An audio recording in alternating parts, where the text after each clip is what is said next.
ஏன் தரத்தாமல் நிறுத்துறாங்க? ஒன்றும் பண்ண முடியாது விஜயா. அப்போ அவர் அப்பளம் தார்பாய் போட்டுருக்கலாம்ல. தார்பாயில் கிழிஞ்சு எடுத்து இன்னும் தைக்கல அவங்க.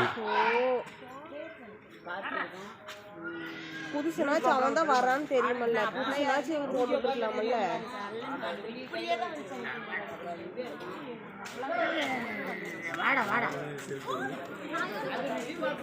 என்னன்னா உள்ள வந்துட்டு சிரிச்சுட்டு இருக்கிறாங்க. என்ன பண்ணுறது அப்புறம் என்ன பண்ணுங்க?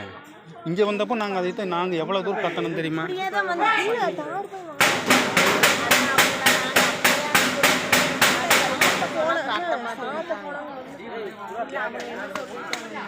அதே 2 வீலர் 2 பேர் வராங்க பாரு.